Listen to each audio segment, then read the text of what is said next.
Parte 6. Contra voluntad. ¿Por qué los niños se vuelven desobedientes? «Tú no eres mi jefe», les gritaba Claudia, de 7 años, a sus desconcertados padres siempre que le pedían que se viniera a hacer algo. Santiago, de 9 años, era también cada vez más reacio, hasta que llegó a clavar un cartel en la puerta de su cuarto donde se leía: «No molestar». La comunicación de la adolescente Magdalena con sus padres se reducía a poco más que a unos ademanes de desafío. Expresión tosca, un encogimiento de hombros, una mueca que era tanto más despreciativa cuando su padre daba furiosas órdenes inefectivas para borrarle de la cara esa sonrisa. Como mostré en el capítulo anterior, una vez que nuestros hijos se orientan a sus compañeros, el vínculo se vuelve contra nosotros y perdemos el poder de ejercer como padres. Con estos dos puntos en contra, los padres de Claudia, Magdalena y Santiago ya tenían más que suficiente. Pero la historia no concluye ahí. Hay otro instinto que, cuando está desviado por la orientación a los iguales, crea trastornos en la relación padres e hijos y vuelve la vida miserable a todo adulto que esté a cargo. Fue denominado contravoluntad por un perspicaz psicólogo austriaco de nombre Otto Rank, 1884 a 1939. La contravoluntad es una resistencia instintiva y automática a toda experiencia de sentirse forzado.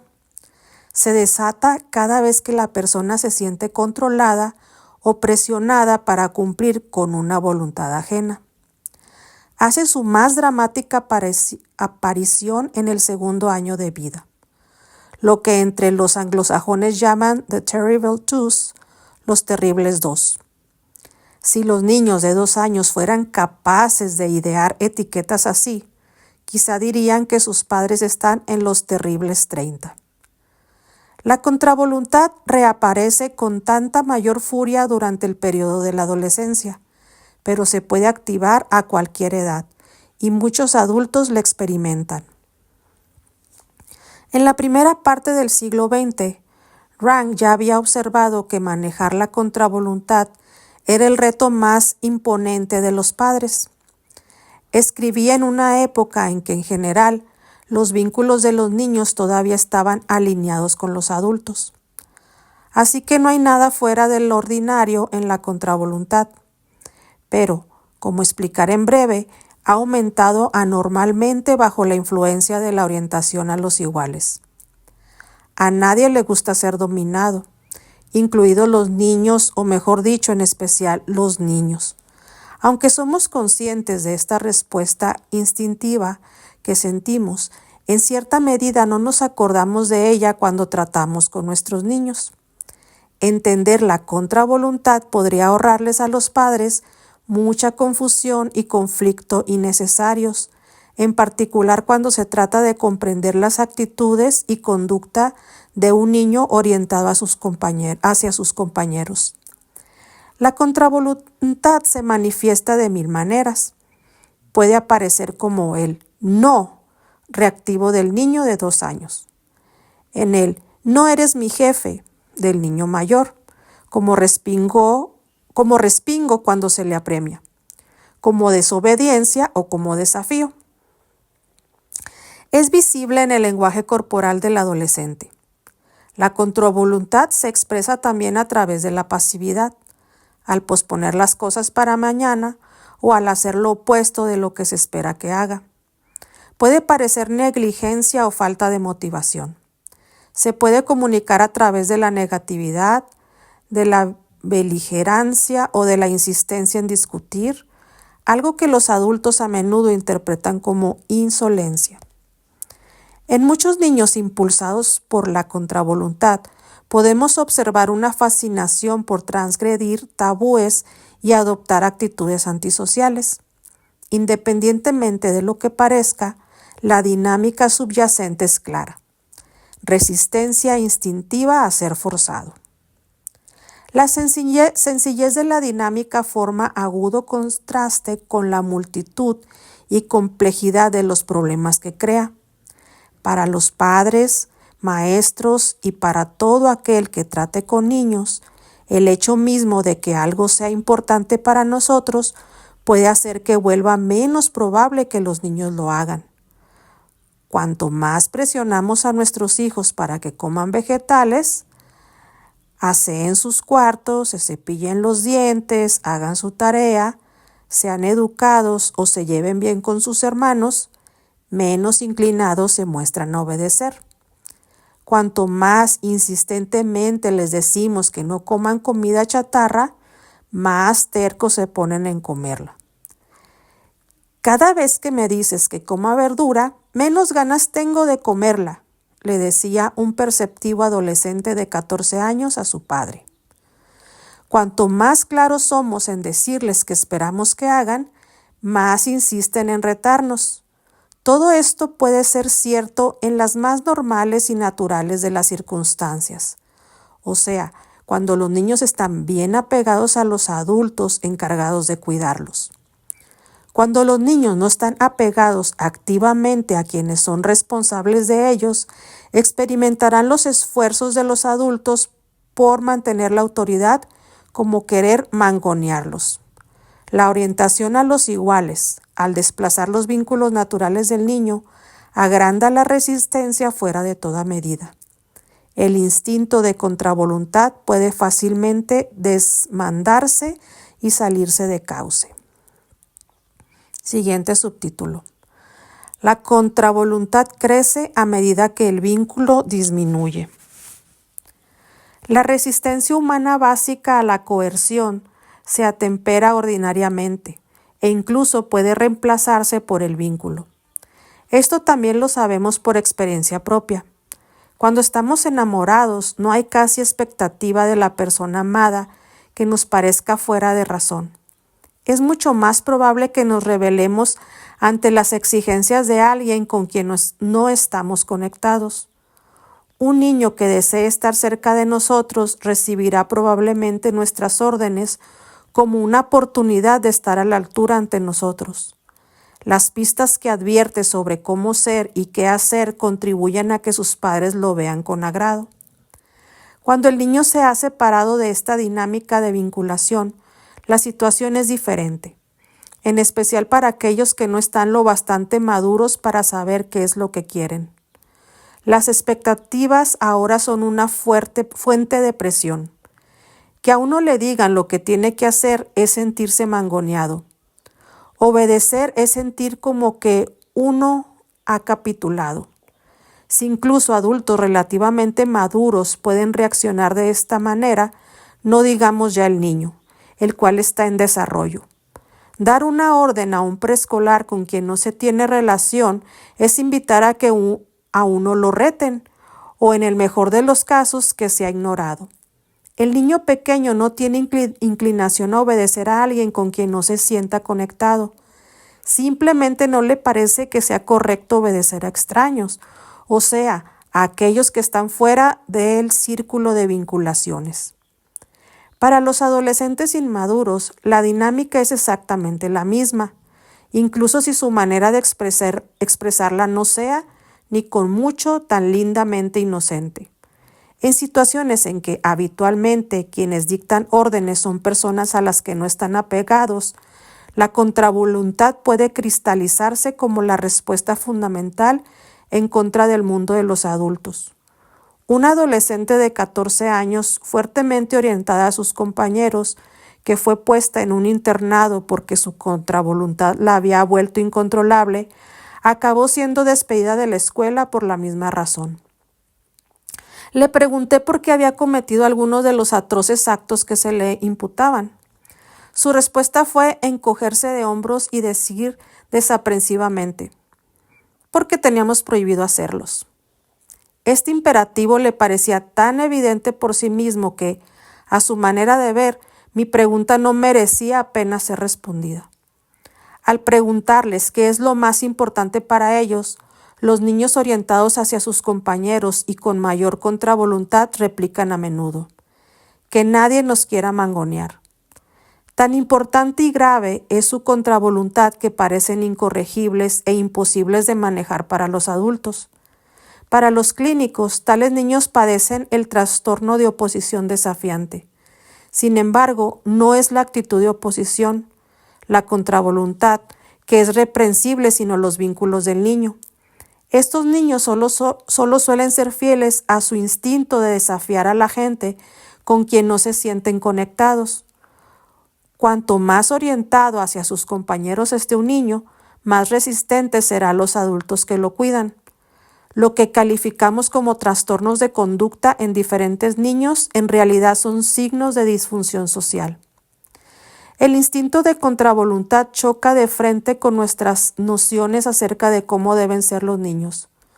Operamos bajo la impresión de que los niños tienen que ser universalmente receptivos a ser dirigidos por adultos responsables. Los niños están bien dispuestos por naturaleza, pero solo en el contexto de la conexión y únicamente cuando el poder de vinculación es suficiente. La orientación a los iguales, al minar el vínculo del niño con sus padres, redirige el instinto de contravoluntad en perjuicio de la misma gente a la que el niño debería buscar para guía y dirección. Los niños orientados hacia sus compañeros resisten instintivamente las órdenes más razonables de sus padres. Con tal de llevar la contraria, se declaran en una especie de huelga de celo o de reglamento. El llamado tortuguismo consiste en cumplir hasta lo más mínimo, o contradicen por contradecir. Están en desacuerdo con cualquier cosa que se les mande o hacen lo opuesto de lo que deben. Aún sin decir nada, los padres pueden provocar la contravoluntad en niños orientados hacia sus compañeros. Si alguien puede leer nuestras mentes respecto de qué nos gustaría que hicieran, esos son nuestros hijos. Cuando nosotros, los padres, somos reemplazados por los compañeros, este conocimiento de nuestra voluntad no desaparece. Lo que desaparece es el vínculo, que volvería más digerible la manifestación de nuestra voluntad. El deseo de cumplir es sustituido por su opuesto. Aun sin que su padre diga una sola palabra, el niño orientado a sus iguales suele sentirse subyugado, presionado o manipulado. Bajo las dificultades a que se enfrentaban los padres de Claudia, Santiago y Magdalena, corría esa dinámica de la contravoluntad, distorsionada y agrandada por la orientación hacia los compañeros. Sencillas órdenes causaban en esos niños que dieran la espalda. La situación se volvió más movida. Las expectativas empeoraban la situación. Cuanto más importante fuera para los padres cualquier cosa, menos inclinados estaban los niños a cumplir. Cuanto más exigente se ponía el papá de Magdalena, más rebelde se volvía la hija. No era tanto que los padres habían hecho algo malo, sino que la orientación a los iguales había intensificado de una manera hasta perversa el instinto de contravoluntad. Siguiente subtema: el propósito natural de la contravoluntad. Por fastidioso que sea para los adultos tratar a un niño opositor, en su contexto apropiado, la contravoluntad, como todos los instintos naturales en un ambiente natural, existe para un propósito positivo e incluso necesario. Sirve a una función doble en el desarrollo. Su papel primario es el de defensa, para repeler los mandatos e influencia de quienes se encuentran fuera del círculo de vínculos del niño. Asegura que el niño no sea descarriado ni forzado por extraños. La contravoluntad también fomenta el desarrollo de la voluntad interna y la autonomía en la persona joven. Todos comenzamos la vida por completo impotentes y dependientes, pero el resultado del desarrollo natural es la maduración de un individuo automotivado y autorregulado con genuina voluntad propia. La larga transición de la infancia a la adultez comienza con las tentativas del niño pequeño para separarse de sus padres. La contravoluntad aparece por primera vez en el bebé para contribuir a la tarea de la individuación. En esencia, el niño levanta una pared de no. Detrás de esa pared, el niño va aprendiendo gradualmente lo que le gusta y lo que le disgusta, sus aversiones y preferencias, sin quedar abrumado por la voluntad, mucho más poderosa de cualquiera de los padres. La contravoluntad se puede comparar a la pequeña cerca que se coloca en torno a un trencho de césped recién plantado para impedir que nadie lo pise. Debido a la ternura y la movilidad del nuevo crecimiento, se tiene que colocar una barrera protectora hasta que las ideas, significados, iniciativas y perspectivas queden lo bastante arraigadas y sean lo suficientemente fuertes para poder ser pisadas sin quedar destruidas. Sin esa valla protectora, la incipiente voluntad del niño no puede sobrevivir. En la adolescencia, la contravoluntad sirve al mismo propósito: ayudar a la persona joven a soltar su dependencia psicológica de la familia. Llega en un momento cuando el sentido de identidad tiene que surgir del capullo de la familia. Pensar en lo que deseamos tiene que comenzar con tener la libertad de no desear. Manteniendo fuera las expectativas y demandas de los padres, la contravoluntad permite que se desarrollen las motivaciones e inclinaciones propias del niño. Por lo tanto, la contravoluntad es una dinámica humana normal que existe en todos los niños, incluso en los que están debidamente apegados.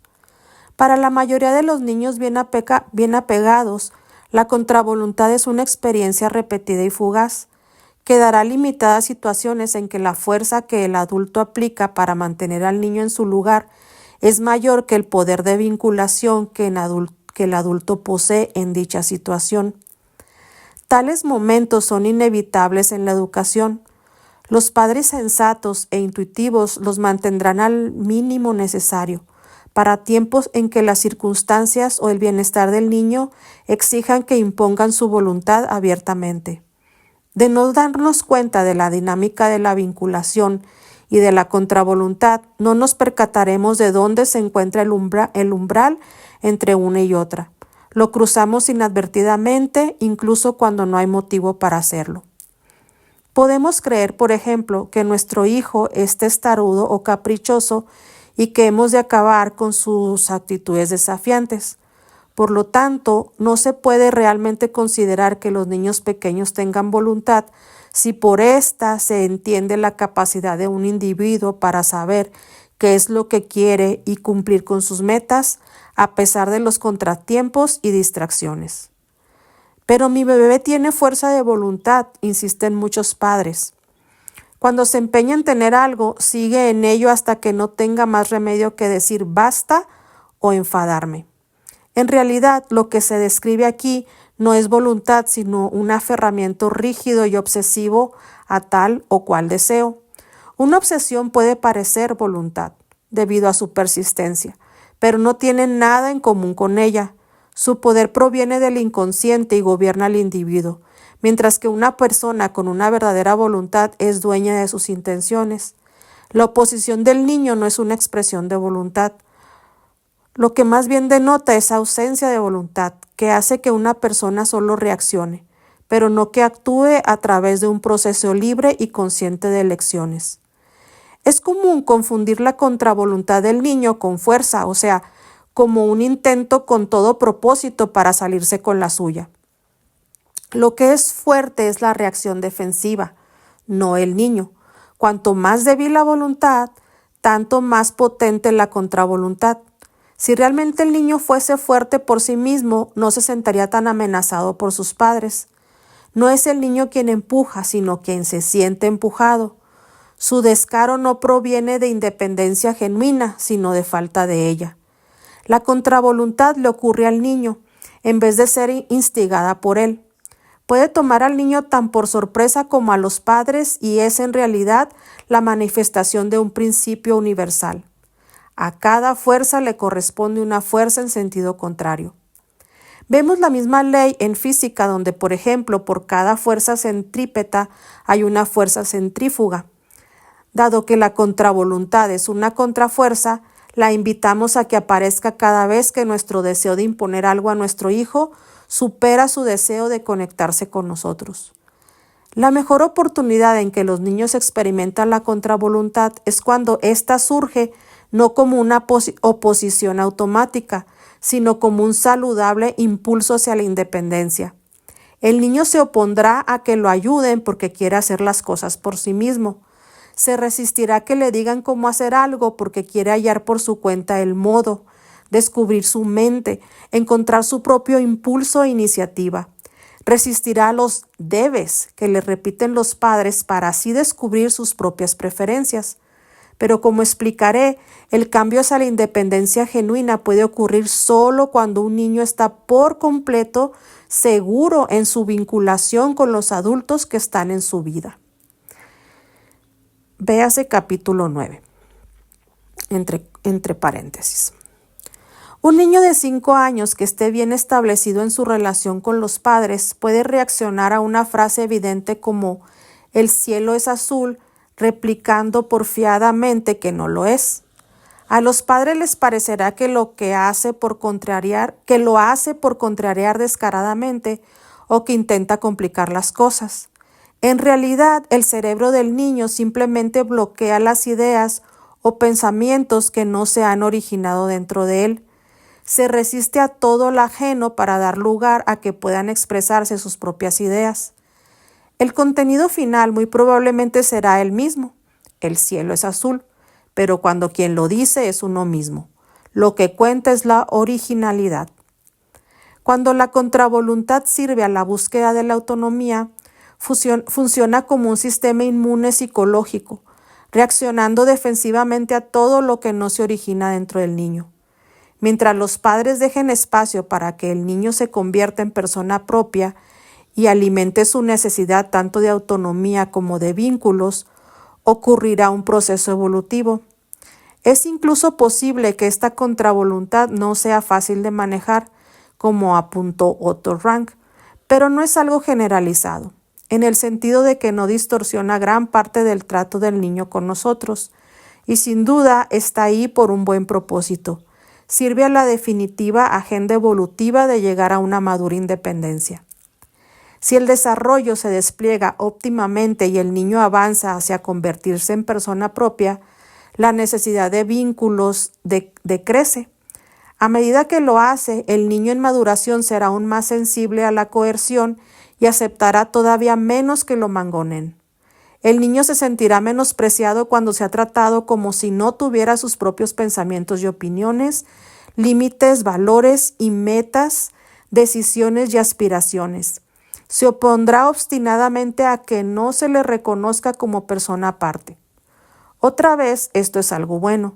La contravoluntad sirve al propósito de proteger al niño contra la posibilidad de convertirse en la extensión de otro individuo, sus padres incluidos. Esto ayuda a la formación de ser autónomo, emergente e independiente, pleno de vitalidad y capaz de funcionar fuera de los vínculos. A medida que se desarrolla la independencia y la maduración, la contravoluntad se desvanece. Con la madurez, el ser humano gana la capacidad de soportar emociones mezcladas.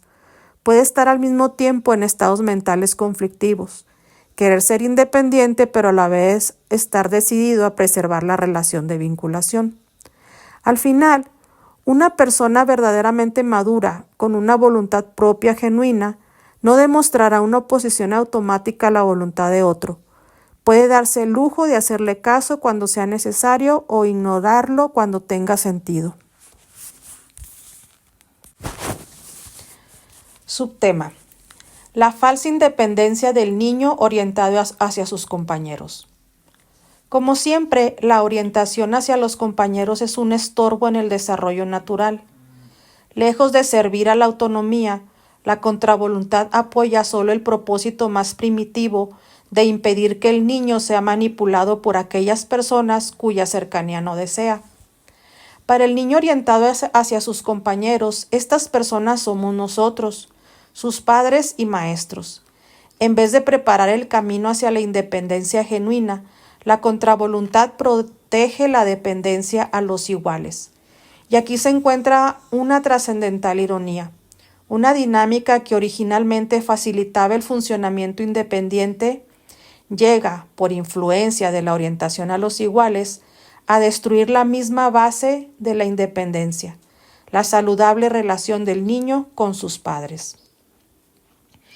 En nuestra sociedad, esta contravoluntad distorsionada por los iguales se confunde a menudo por verdadera meta, a saber, la saludable aspiración a la autonomía. Suponemos que las reacciones opuestas del adolescente orientado hacia sus compañeros representan la rebelión natural de éste. Es fácil confundir una y otra. Están los signos usuales de resistencia: contestar, el rechazo a cooperar, el discutir constantemente, la desobediencia, las batallas territoriales, las barricadas levantadas por mantener alejados a los padres, las actitudes antisociales, los mensajes de «no me vas a controlar». La contravoluntad al servicio de los vínculos con los iguales, sin embargo, es del todo diferente de la voluntad natural que sirve de cimiento de una independencia verdadera. En el niño que va madurando, el deseo de vinculación y la búsqueda de autonomía se mezclan, creando un conjunto de sentimientos contradictorios. Los momentos de la más reacia contravoluntad se contrarrestan con momentos de búsqueda de la cercanía. Cuando la contravoluntad es resultado de la orientación hacia los compañeros, la resistencia es más descarada y no está mitigada por movimientos hacia la proximidad con los padres. El niño rara vez se da cuenta de esos impulsos conflictivos. El impulso es todo unilateral hacia los compañeros. Hay una manera infalible de distinguir entre contravoluntad distorsionada por los iguales y el impulso genuino hacia la autonomía. El niño que madura, que se va convirtiendo en individuo, resiste la coerción, cualquiera que pueda ser la fuente de esta, incluida la presión de parte de los compañeros. En la rebelión sana, la meta es la verdadera independencia.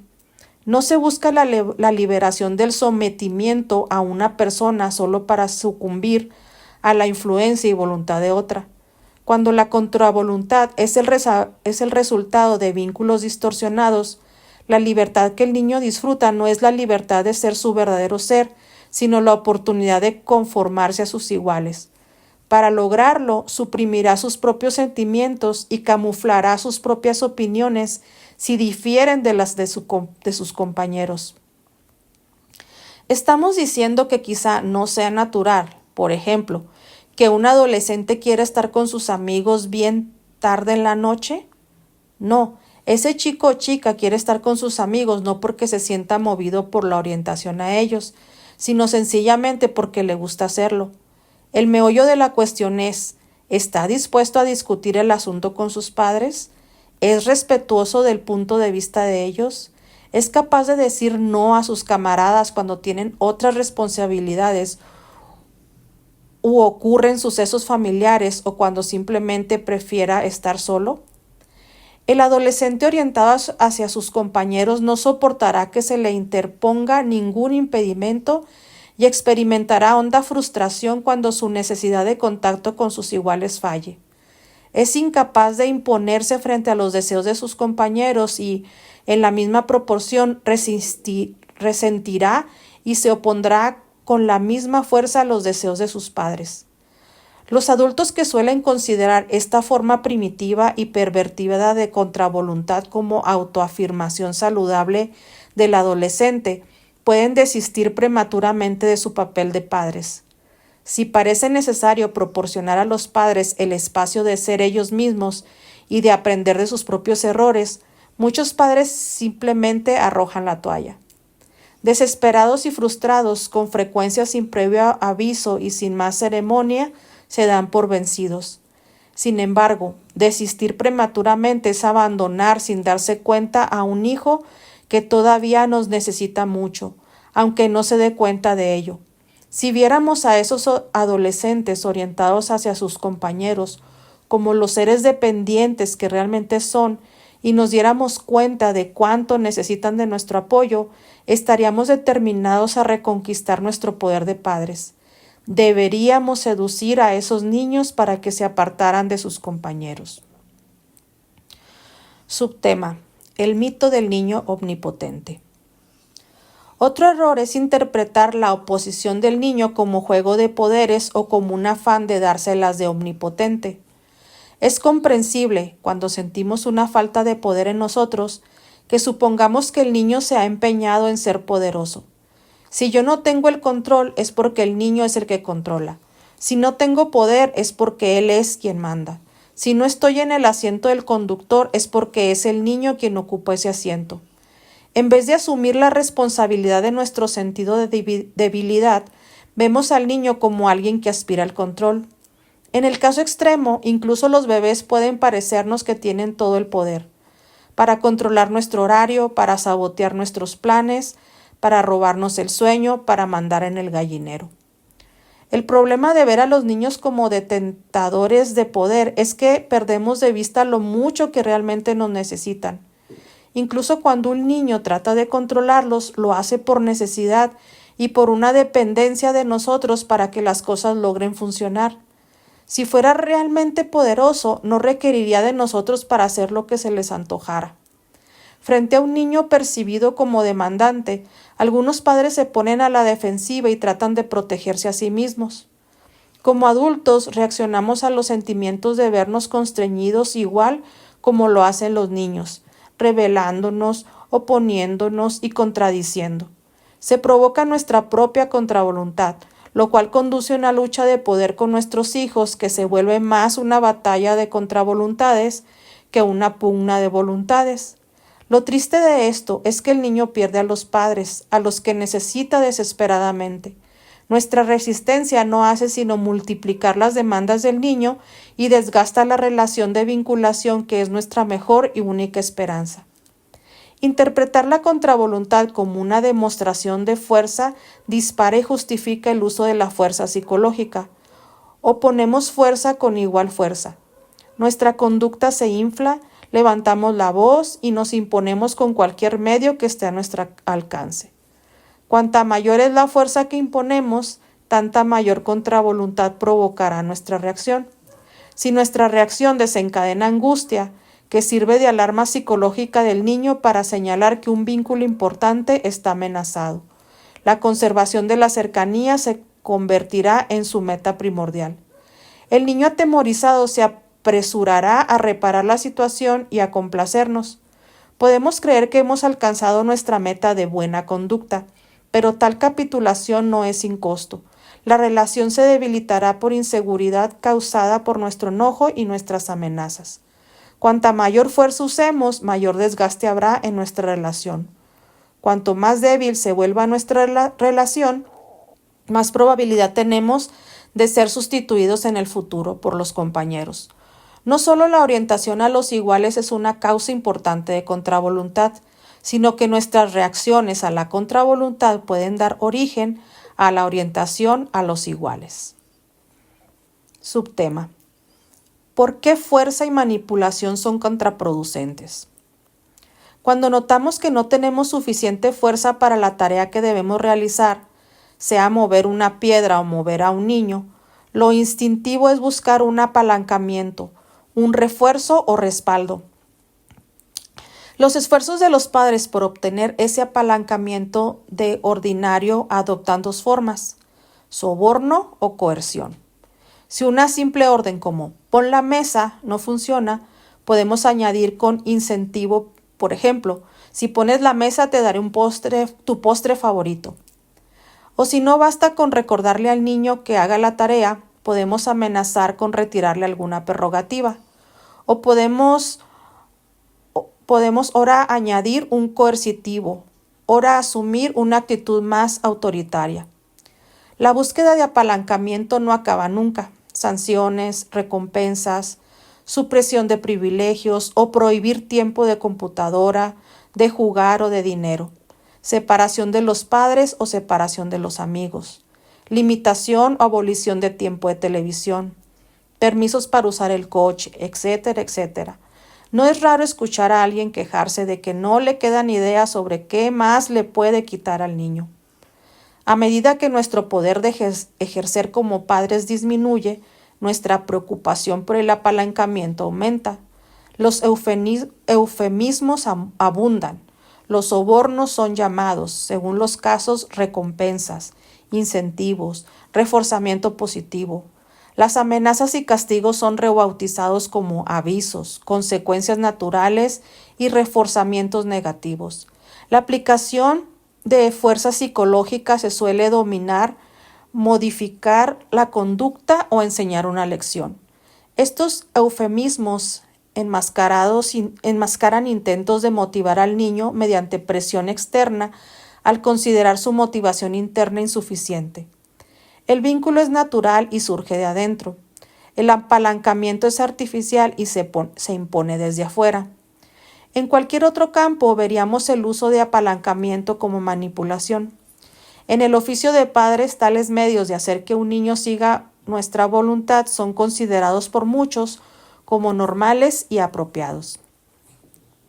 El intentar usar apalancamiento para motivar al niño supone la aplicación de la fuerza psicológica, sea que se emplee fuerza positiva, como recompensas, o negativa, como castigos. Aplicamos un cierto tipo de fuerza siempre que manejamos los gustos del niño, o cuando explotamos las aversiones e inseguridades de éste para lograr que cumpla con nuestra voluntad. Recurrimos al apalancamiento cuando ya no nos queda nada sobre qué apoyarnos, sea la motivación intrínseca del niño o nuestro vínculo con él. Tales tácticas, si alguna vez se han de emplear, deberían ser el último recurso, no nuestra primera respuesta y, desde luego, no nuestro modus operandi. Por desgracia, cuando los niños se han vuelto orientados hacia sus compañeros, nosotros como padres nos sentimos impulsados a buscar desesperadamente el apalancamiento. La manipulación, sea en forma de recompensas o de castigos, puede lograr que el niño cumpla temporalmente, pero no lograremos con este método que la conducta que nosotros deseamos se convierta en parte de su personalidad intrínseca. Sea que el niño diga gracias, perdón, lo siento, o que comparta con otro, prepare un regalo o tarjeta de agradecimiento, que limpie su alcoba, que sea agradecido, haga los deberes escolares o que se ejercite en el piano. Cuanto más la conducta haya sido impuesta por coerción, tanto menos probable es que ocurra voluntariamente. Y cuanto menos ocurre esa conducta espontáneamente, tanto más inclinados se sentirán los padres y maestros a recurrir al apalancamiento. Comienza así un ciclo en espiral de fuerza y contravoluntad que necesita el empleo de más y más apalancamiento. La verdadera base de poder del oficio de padres ha quedado erosionada. Existen muchas pruebas, tanto en laboratorios como en la vida real, que muestran el poder de la contravoluntad para sabotear conductas simples a través de la fuerza o la manipulación psicológicas. En un experimento llamado Los marcadores mágicos, se hizo participar a niños preescolares a los que se les dieron marcadores para dibujar. Fueron divididos en 3 grupos. A un grupo se le prometió un diploma y un premio si hacían dibujos bonitos. A otro grupo no se le prometió el premio, sino solo el diploma si hacían dibujos bonitos. Al tercer grupo no se le prometió premio ni diploma, sino que simplemente se les dijo que hicieran dibujos bonitos. Al cabo de varias semanas fueron sometidos de nuevo a la prueba, pero esta vez no se les habló de recompensa alguna. Los 2 grupos con los que se ejerció coerción positiva, diploma y premios o solo diploma, tuvieron muchas menos ganas de dibujar con los marcadores mágicos. El instinto de contravoluntad actuó de manera que el uso de la fuerza resultó perjudicial. En un experimento similar, el psicólogo Edward Deci observó la conducta de 2 grupos de alumnos universitarios en un juego de rompecabezas que en un principio los había intrigado. A un grupo se le prometió una recompensa en dinero cada vez que lograran resolver el rompecabezas. A otro grupo no se le otorgó ningún incentivo.